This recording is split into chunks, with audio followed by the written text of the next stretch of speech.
Hello students, कैसे हैं आप सब। आई होप कि आप सब अच्छे होंगे। मेरा नाम Megha Rathore and welcome to the biology classes. तो बेटा आज की जो क्लास है ये मेनली इंट्रोडक्शन क्लास है। इसमें हम अपना सिलेबस समझेंगे कि कौन से यूनिट्स हम स्टार्ट करेंगे, उसमें कौन सा चैप्टर होगा। तो जो बेटा हमारा सिलेबस है वो स्टार्ट होता है क्लास 11th की सिलेबस से। क्लास 11 से हमारा सिलेबस स्टार्ट होता है। जो फर्स्ट यूनिट है क्लास 11th की फर्स्ट यूनिट, जिसका नाम है diversity in the living world. Diversity in the living world. Diversity in the living world. तो बेटा ये बहुत इंपॉर्टेंट है कि आपको पता होना चाहिए कि आप कौन से यूनिट पढ़ रहे हो और उस यूनिट में कौन कौन से चैप्टर्स आते हैं। तो यूनिट मैंने बता दी, यूनिट का नेम हो गया diversity in the living world. अब इसमें 4 चैप्टर्स आते हैं। 4 चैप्टर्स आते हैं। फर्स्ट चैप्टर जो है वो आपका हो जाएगा the living world. The living world first chapter है आपका द लिविंग वर्ल्ड, जिसमें हम समझेंगे कि एनिमल कितने क्या क्या उसके किंगडम, स्पीशीज़, उसके टैक्सोनॉमिकल एड्स, ये सब चीज़ जब मैं आपको पढ़ाऊँगी तो उसमें सब बता दूँगी। फिर सेकेंड चैप्टर है जिसका नेम है बायोलॉजिकल क्लासिफिकेशन। सेकेंड चैप्टर आपका क्या है? बायोलॉजिकल क्लासिफिकेशन, जिसमें हम क्लासिफिकेशन के बारे में स्टडी करेंगे। ठीक है, पहला मैंने आपको बता दिया लिविंग वर्ल्ड, सेकंड आपका हो जाएगा बायोलॉजिकल क्लासिफिकेशन, थर्ड आपका हो जाएगा प्लांट किंगडम। थर्ड कौन सा आपका? प्लांट किंगडम, जिसमें हम प्लांट्स के बारे में स्टडी करेंगे। प्लांट किंगडम 3 हो गए। फोर्थ चैप्टर क्या है आपका? फोर्थ चैप्टर है आपका एनिमल किंगडम, जिसमें हम एनिमल्स के बारे में स्टडी करेंगे। Animal kingdom. तो ये इम्पोर्टेंट है कि आपको पता होना चाहिए कि आप कौन से यूनिट पढ़ रहे हो, उस यूनिट का नाम क्या है, उसके अंदर कौन सा आप चैप्टर पढ़ रहे हो। तो मैंने आपको बताया कि इसमें 4 चैप्टर्स होते हैं। पहला आपका हो गया द लिविंग वर्ल्ड, सेकेंड आपका हो गया बायोलॉजिकल क्लासिफिकेशन, थर्ड आपका हो गया प्लांट किंगडम, फोर्थ आपका हो गया एनिमल किंगडम। तो 4 चैप्टर्स हो गए। पहली यूनिट है। तो जो हमारा सिलेबस की स्टार्टिंग है, जहाँ से हम अपना कोर्स स्टार्ट करेंगे, वो इस चैप्टर से शुरू करेंगे, द लिविंग वर्ल्ड। तो आज हम जो स्टडी करेंगे जिस चैप्टर के बारे में, उस चैप्टर का नाम होगा द लिविंग वर्ल्ड। तो आप मूव करते हैं इस चैप्टर की ओर। तो बेटा मैंने आपको बताया चैप्टर का नाम है द लिविंग वर्ल्ड। यहीं से हमारे सिलेबस की स्टार्टिंग होती है। तो ये जो चैप्टर है वैसे तो बहुत बच्चों को सिंपल लगेगा, बट ये बेसिक होता है। यही बेसिक है जो आगे जो चैप्टर्स आप पढ़ोगे उसमें ये बहुत हेल्प करेगा। ठीक है, लिविंग वर्ल्ड हम स्टार्ट करते हैं। लिविंग वर्ल्ड चैप्टर है। पहले उसके हम कुछ पार्ट्स में उस चैप्टर को डिवाइड करेंगे और फिर उसी के अकॉर्डिंग हम स्टडी करेंगे। तो ये सबसे पहले जो चैप्टर है इसको हम पहला इसका पार्ट होगा कि हम पता लगाएंगे कि लिविंग होता क्या है। उसके लिए हमें कुछ प्रॉपर्टीज़ पढ़ेंगे, कुछ फैक्टर्स पढ़ेंगे और जहाँ पर हम वो प्रॉपर्टीज़ जो हैं अप्लाई करेंगे। तो सबसे पहले हम क्या इसका टॉपिक हो जाएगा व्हाट इज़ लिविंग। ठीक है, लिविंग क्या होता है। जब हम लिविंग का पता लगा लेंगे फिर हम देखेंगे कि इसमें डाइवर्सिटी कैसे होगी, मतलब diversity in the living. Diversity in the living, ये कुछ पार्ट्स में हम डिवाइड करेंगे इस चैप्टर को, जिससे क्या है हमको ईजिली हम उस चैप्टर को फर्दर मूव करते रहेंगे। ठीक है, सिस्टमेटिक तरीके से। Diversity in the living. इसके बाद हम कुछ पढ़ेंगे कैटेगरीज, टैक्सोनॉमिक कैटेगरी। पहले हमने देख लिया लिविंग क्या होता है, फिर लिविंग को हम लोगों ने डिवाइड कर दिया। उसके बाद उसमें हम देखेंगे कि उसकी रैंक्स क्या होगी, या फिर टैक्सोनॉमिकल कैटेगरी। टैक्सोनॉमिकल कैटेगरीज पढ़ेंगे हम, क्या क्या उसमें कैटेगरीज आती हैं। डाइवर्सिटी के बाद कैटेगरीज। फिर उसके बाद हम इसमें देखेंगे कुछ टैक्सोनॉमिकल टूल्स। टैक्सोनॉमिकल टूल्स, या फिर हम इसको बोलेंगे टूल्स को ही, या फिर इसका दूसरा भी नाम है, या फिर और टैक्सोनॉमिकल एड्स। Taxonomical aids. और उसके बाद हम लोग कुछ एक्स्ट्रा पॉइंट्स इसमें पढ़ेंगे, एक्स्ट्रा टर्म्स इसमें पढ़ेंगे, एक्सोनॉमिकल एड्स। ठीक है, तो ये इस टाइप का आपका चैप्टर है। ये इसके पार्ट हो गए चैप्टर के। हम 1 बाय 1 इसे मूव करते रहेंगे। तो सबसे पहले हम देखेंगे कि इसमें लिविंग होता क्या है, फिर उसमें diversity in the living, diversity क्या है लिविंग में, फिर उसका जब लिविंग पता चल गया, डाइवर्सिटी हमने कर ली, फिर टेक्सोनॉमिकल कैटेगरीज के बारे में पढ़ेंगे हम, फिर देखेंगे उसमें टूल्स क्या क्या हैं, टेक्सोनॉमिकल टूल्स या फिर टेक्सोनॉमिकल एड्स। आप इसको टूल्स भी बोल सकते हैं और आप इसको एड्स भी बोल सकते हैं। उसके बाद हम कुछ एक्स्ट्रा टर्म्स भी पढ़ेंगे। तो मूव करते हैं, सबसे पहले देखते हैं कि लिविंग का मतलब क्या है। फिर मैंने आपको बताया कि इसको जानने के लिए हम कुछ प्रॉपर्टीज़ पढ़ेंगे, ठीक है। फिर फैक्टर्स पढ़ेंगे जहाँ पर हम वो प्रॉपर्टीज़ अप्लाई करेंगे। तो सबसे पहले मूव करते हैं, ये जानते हैं कि लिविंग होता क्या है। इस टॉपिक से हम स्टार्ट करते हैं। चैप्टर का नाम आप देख लीजिए, द लिविंग वर्ल्ड। तो मूव करते हैं आगे। तो मैंने आपको बताया कि इसका जो पहला टॉपिक है वो है व्हाट इज़ लिविंग। उसके बाद आगे मूव करेंगे। तो लिविंग जानने के लिए कि लिविंग होता क्या है, इसको हम डिफ़ाइन नहीं करेंगे। पहले हम कुछ प्रॉपर्टीज़ पढ़ते हैं, उसके कुछ फैक्टर्स पढ़ते हैं, फिर हम उसके डिफ़ाइन करेंगे कि लिविंग होता क्या है। तो लिविंग को डिफ़ाइन करने के लिए पहले जो प्रॉपर्टीज़ होती हैं, लिविंग को डिफ़ाइन करने के लिए प्रॉपर्टीज़ कुछ ऐसे हैं। दो प्रॉपर्टीज़ होती हैं, हाँ, दो प्रॉपर्टीज़ होती हैं, फर्स्ट और सेकंड। पहली आपकी हो जाएगी कैरेक्टरिस्टिक प्रॉपर्टी। फर्स्ट आपकी क्या है, characteristic property, characteristic property. Second आपकी हो जाएगी डिफाइनिंग प्रॉपर्टी। फर्स्ट आपकी क्या होगी, कैरेक्टरिस्टिक प्रॉपर्टी, सेकंड आपकी हो जाएगी डिफाइनिंग प्रॉपर्टी। सेकंड क्या है बेटा आपकी, डिफाइनिंग प्रॉपर्टी, ठीक है। दो प्रॉपर्टीज़ मैंने बता दी लिविंग के लिए, पहली आपकी कैरेक्टरिस्टिक, सेकंड आपकी डिफाइनिंग प्रॉपर्टी। अब कैरेक्टरिस्टिक प्रॉपर्टी का मतलब क्या है, तो आप यहाँ देखिए, कैरेक्टरिस्टिक नेम से दिख रहा है कैरेक्टर। आप देखिए कैरेक्टर किसी में भी हो सकता है, मतलब या तो नॉन लिविंग हो उसमें भी कैरेक्टर होगा, लिविंग हो उसमें उसके कुछ कैरेक्टर्स होंगे। तो ये जो प्रॉपर्टी है ये एप्लीकेबल होगी for both living and non living. Characteristic property is applicable for both living and non living. तो हमें नोट डाउन करेंगे, it is applicable for, it is applicable for both living and non living, living and non living, non living, ठीक है।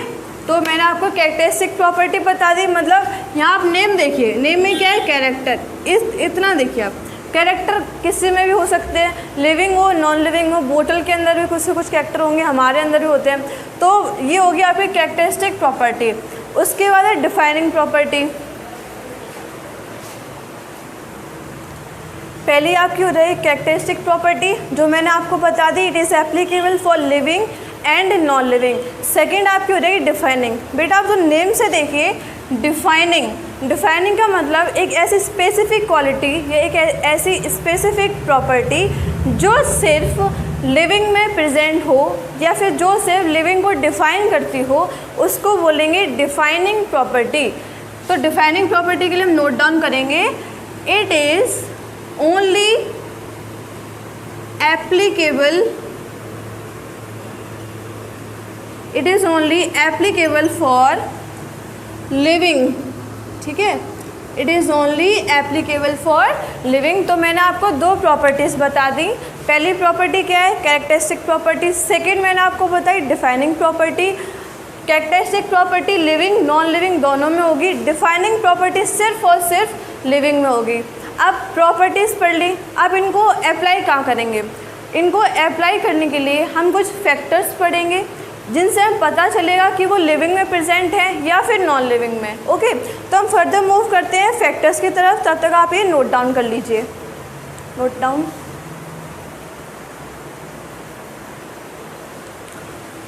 Properties मैंने आपको बता दी, दो type की होती हैं, यहाँ हम शॉर्ट में लिख लेंगे कौन कौन सी है। पहली मैंने आपको बताई कैरेक्टरिस्टिक प्रॉपर्टी, जिससे आपको एक बार रिमेंबर रहे कि हाँ ये कौन कौन सी प्रॉपर्टी होती हैं। सेकंड है आपकी defining property, defining property. First है आपकी कैरेक्टरिस्टिक प्रॉपर्टी, सेकंड है आपकी डिफाइनिंग प्रॉपर्टी। दोनों का मैंने आपको मतलब बता दिया कहाँ कौन सी एप्लीकेबल होगी। अब हम मूव करेंगे फैक्टर्स पे। फैक्टर्स के लिए एक ट्रिक है, क्योंकि फैक्टर्स तो बहुत सारे फैक्टर्स हैं, तो सबको सीरियल वाइज याद रखना थोड़ा सा डिफ़िकल्ट होता है। उसके लिए एक ट्रिक है। अब ट्रिक क्या है वो मैं आपको बताती हूँ, जिससे आपको इजी हो जाएगा कि सीरियल वाइज आप रिमेंबर कर सको। ठीक है, गरम कॉफ़ी, ट्रिक है आपकी गरम कॉफ़ी। अब आप बोलोगे मैम इसमें कौन सी ट्रिक है, गरम कॉफ़ी, ठीक है, अब आप ये बोलोगे। लेकिन देखो बेटा, इसमें ट्रिक कैसी है, जी से आपकी हो जाएगी ग्रोथ, जी से ग्रोथ, पहला फैक्टर आपका हो गया ग्रोथ। सेकंड आपका रिप्रोडक्शन, रिप्रोडक्शन आर से हो गया, जी का भी इसमें यूज़ हो गया, आर का भी यूज़ हो गया। तो मैंने दो फैक्टर्स आपको बता दिए। थर्ड आपका फैक्टर हो जाएगा मेटाबॉलिज्म, मेटाबॉलिज्म, ठीक है, जो ह्यूमंस में होता है, और जो मेटाबॉलिज्म होता है कैटाबॉलिज्म और एनाबॉलिज्म से मिलके बना होता है। तो तीन फैक्टर्स हो गए, पहला ग्रोथ, सेकेंड रिप्रोडक्शन, थर्ड हो गया मेटाबॉलिज्म। जो फोर्थ और लास्ट आपका है, fourth and last, it is consciousness, consciousness या फिर आप इसको बोल सकते हो अवेयरनेस, कॉन्शियसनेस या फिर अवेयरनेस। तो ये इजी टू रिमेंबर हो गया, आपको याद रखने में बहुत हेल्प करेगा कि देखो सीरियल वाइज, पहला आपका हो गया ग्रोथ, सेकंड आपका रिप्रोडक्शन, थर्ड आपका मेटाबॉलिज्म, फोर्थ आपका कॉन्शियसनेस। तो इसी सीरियल वाइज से हम मूव करते रहेंगे, एक एक फैक्टर को पढ़ेंगे, वहाँ पर देखेंगे कि कौन सी प्रॉपर्टी एप्लीकेबल होती है और कौन सी नहीं। अगर कैरेक्टरिस्टिक प्रॉपर्टी होती है तो वो नॉन लिविंग में भी प्रेजेंट है, मतलब कि वो लिविंग का डिफाइनिंग फैक्टर है ही नहीं। अगर डिफाइनिंग प्रॉपर्टी है तो वो सिर्फ लिविंग के लिए एप्लीकेबल होगा। तो हम फैक्टर्स देखते हैं, एक एक करके मूव करते हैं। तो फैक्टर्स के लिए मैंने आपको एक ट्रिक बताई थी, वो ट्रिक मैं यहाँ पे साइड में नोट करूँगी, जिससे क्या है जो जो फैक्टर्स हमारा कंप्लीट होता रहेगा उसको हम कट डाउन करते रहेंगे। ओके, तो जो पहला फैक्टर है वो कौन सा है, ग्रोथ, और ट्रिक क्या है, दिस इज़ अ ट्रिक गरम कॉफ़ी। ओके, तो ये आपकी ट्रिक होगी। पहला फैक्टर हम पढ़ेंगे ग्रोथ, ग्रोथ। मैं थोड़ा आपको यहाँ ग्रोथ के बारे में डिफाइन कर दूँ कि ग्रोथ होता क्या है। ग्रोथ का मतलब होता है it is increase in mass, increase in mass and increase in number of individuals, increase in number of individuals। Okay, तो ये तो आपकी डिफाइन हो गई ग्रोथ होता क्या है। ग्रोथ का मतलब क्या होता है, it is increase in mass and increase in number of individual, मतलब कि मास में इंक्रीमेंट होना, इंक्रीज़ होना, बढ़ना, फिर नंबर ऑफ़ इंडिविजुअल में बढ़ना। मास तो ठीक है, मास का मैं आपको एक एग्जांपल बताती हूँ। जैसे कि कहीं आप मिट्टी डालो, स्टार्ट करो मिट्टी डालना, थोड़ी सी डालोगे, फिर बहुत डालोगे, बहुत डालोगे, बहुत काफ़ी हो जाएगी, ठीक है, तो उससे क्या एक पूरा पहाड़ टाइप का बन जाएगा। पहाड़ तो नहीं बट एक ढेर लग जाएगा, पहाड़ तो बहुत बड़ा हो गया, तो पहाड़ आप नहीं बोलोगे, एक ढेर बन जाएगा। फिर उसके बाद नंबर ऑफ़ इंडिविजुअल्स। अब इंडिविजुअल्स में कैसे होगा, जैसे हम लोग हैं, हम लोगों में ग्रोथ कैसे होती है, ऐसे तो नहीं कि हाँ ऊपर से कुछ डालते रहो बस बढ़ गए, ये तो नहीं होता ना। हम लोगों में ग्रोथ होती है, मतलब सेल डिवाइड करती है। कैसे होती है, सबसे पहले सेल डिवाइड करेगी, उससे बनेगा टिश्यू, टिश्यू से बनेंगे ऑर्गन्स, ऑर्गन से बनेगा ऑर्गन सिस्टम, उससे बनेगा एक पूरी ह्यूमन बॉडी या फिर आप बोल दो ऑर्गेनिज्म। ऑर्गेनिज्म सबके लिए एप्लीकेबल होता है। तो इस टाइप से ये लिविंग में होता है। मास में मैंने आपको बता दिया कैसे, मिट्टी क्या है, मिट्टी नॉन लिविंग है, मिट्टी लिविंग तो है नहीं, तो इस टाइप से लिविंग में और इस टाइप से नॉन लिविंग में। तो ये आपकी डेफिनेशन होगी ग्रोथ की, कि ग्रोथ का एक्चुअल मीन्स क्या होता है, increase in mass and increase in number of individuals. अब हम देखते हैं कि ग्रोथ होती कितने टाइप के, कितने टाइप की ग्रोथ होती है और किस किस के बेसिस पे। तो मूव करते हैं आगे टाइप्स ऑफ ग्रोथ पे, तब तक आप ये नोट डाउन कर लीजिए, स्क्रीनशॉट ले लीजिए। अब हम देखते हैं types of growth on the basis of time या फिर ऑन द बेसिस ऑफ एज या टाइम पीरियड। ओके, तो ग्रोथ को हम दो में डिवाइड करेंगे, किसके बेसिस पे, on the basis of time period या आप टाइम या फिर आप एज बोल सकते हैं इसको। एज मतलब एक पर्टिकुलर टाइम के लिए। Okay, so you have to write this on the basis of time या फिर एज। तो इसके बेसिस पे दो टाइप की ग्रोथ होती है। एक तो आपकी हो जाएगी डेफिनेट ग्रोथ। पहली आपकी क्या है? Definite growth. ठीक है, पहली आपकी होगी डेफिनेट ग्रोथ। सेकेंड आपकी हो जाएगी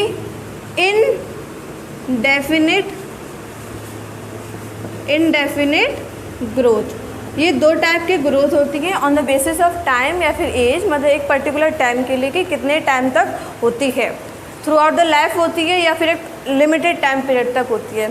तो दो टाइप की मैंने आपको बता दी।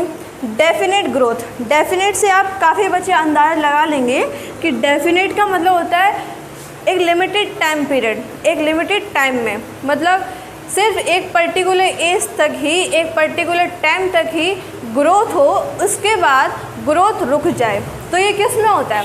प्लांट्स में तो होता नहीं है। ठीक है, प्लांट्स में नहीं होता। Plants through out the life मतलब वो ग्रोथ कर सकते हैं।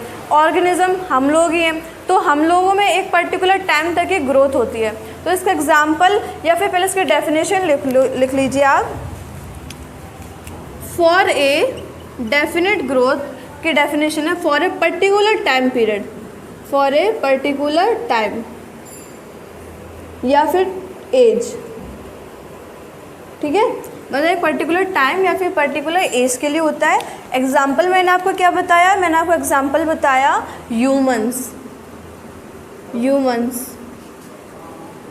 ह्यूमंस में एक पर्टिकुलर एज तक ही ग्रोथ होती है, उसके बाद ग्रोथ रुक जाती है, नहीं होती है। अब इनडेफिनेट ग्रोथ, यहाँ से आप पता लगा लोगे इनडेफिनेट का मतलब क्या होता है। इनडेफिनेट मतलब थ्रू आउट द लाइफ हो, कोई उसकी पर्टिकुलर एज ना हो, कभी भी मतलब पूरी एज ही चलता रहे वो, उसको बोलेंगे इनडेफिनेट ग्रोथ। और ये किस में होती है? ये होती है प्लांट्स में। ठीक है, तो ग्रोथ, इनडेफिनेट ग्रोथ को कैसे लिखेंगे? Through out the life, through out the life.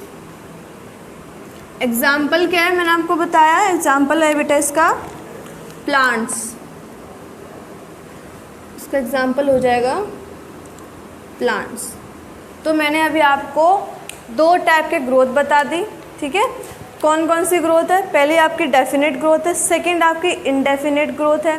Definite growth जो है वो एक पर्टिकुलर टाइम या फिर एज तक होती है। एग्जाम्पल इसका ह्यूमंस है। सेकंड जो है इनडेफिनेट ग्रोथ, ये थ्रू आउट द लाइफ होती है। एग्जाम्पल इसका प्लांट्स है।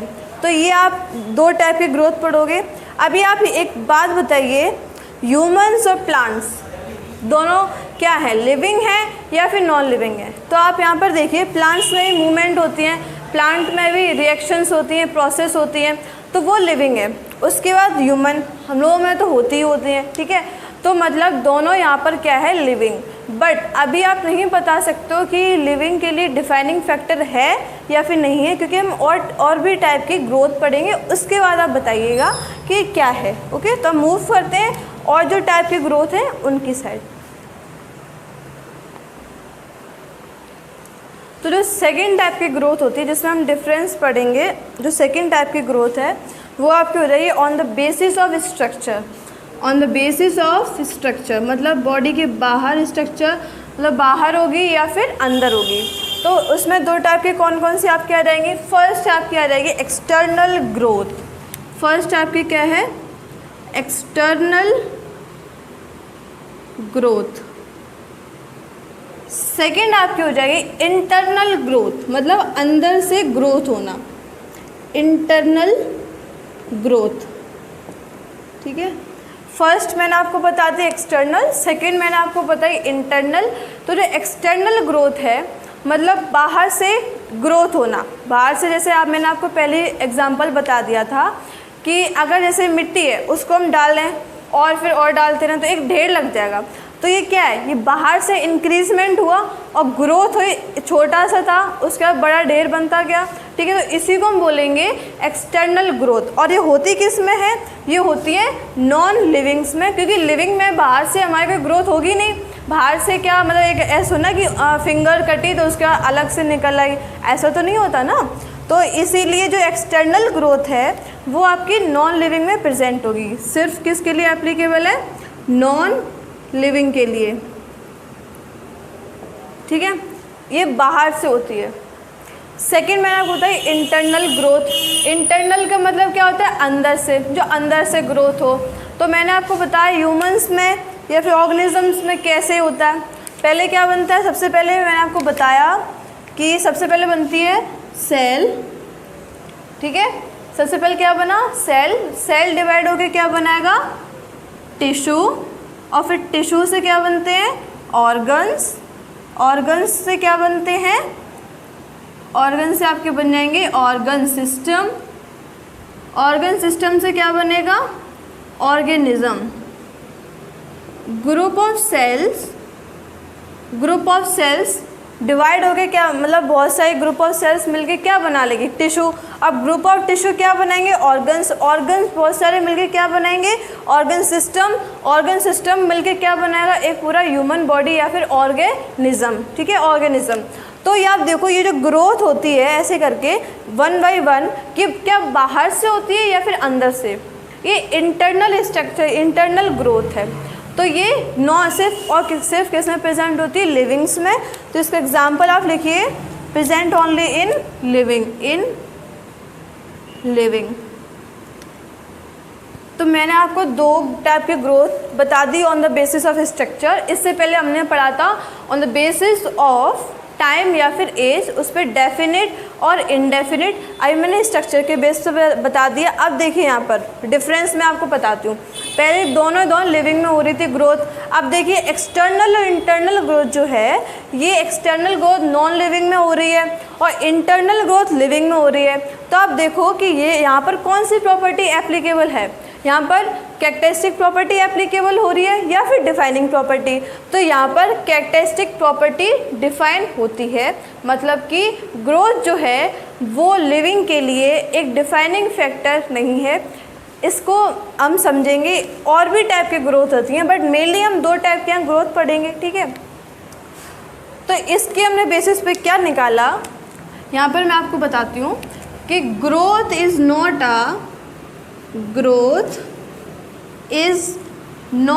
a defining factor of living, defining factor of living। वैसे काफ़ी बच्चे ये सोचे नहीं ग्रोथ है तो मतलब लिविंग में होता है, तो ये डिफाइनिंग फैक्टर है। बट एक मैंने आपको डिफरेंस बता दी क्यों नहीं है, क्योंकि यहाँ पर कैरेक्टरिस्टिक प्रॉपर्टी एप्लीकेबल है और कैरेक्टरिस्टिक प्रॉपर्टी जो है वो लिविंग के लिए एप्लीकेबल होती है, नॉन लिविंग के लिए भी। इसलिए यहाँ पर ये ग्रोथ जो है डिफाइनिंग प्रॉपर्टी नहीं है या डिफाइनिंग फैक्टर नहीं है। तो मैंने आज आपको पहला फैक्टर कंप्लीट कर दिया है विच इज़ ग्रोथ। तो एक बार हम लोग थोड़ा सा समराइज़ कर लेते हैं वीडियो में क्या क्या हमने आज के लेक्चर में पढ़ा। तो आज जो हमने पढ़ा, सबसे पहले मैंने आपको प्रॉपर्टीज़ बताई, ठीक है, 2 टाइप की प्रॉपर्टीज़। उसके बाद फिर मैंने आपको फैक्टर्स बताए। फैक्टर्स के लिए मैंने आपको ट्रिक बता दी जिसमें 4 हम फैक्टर्स पढ़ेंगे, growth, reproduction, metabolism, consciousness. Trick क्या थी? गरम कॉफ़ी, ठीक है। उसके बाद जो पहला फैक्टर था ट्रिक के अकॉर्डिंग ग्रोथ, वो हमने पढ़ा। ग्रोथ कितने टाइप की होती है, ग्रोथ की डेफिनेशन क्या है, ये सब हम लोगों ने आज के पढ़ा। अब जो कल की क्लास होगी उसमें हम सेकंड फैक्टर पढ़ेंगे, रिप्रोडक्शन। तो आज के लिए बस इतना। अगर आपको वीडियो अच्छा लगा हो तो प्लीज़ लाइक करें, शेयर करें, सब्सक्राइब करें। और अगर कोई प्रॉब्लम हो या फिर कुछ क्वेश्चंस आपको पूछना हो तो आप प्लीज़ कमेंट बॉक्स में कमेंट करें। Thank you so much.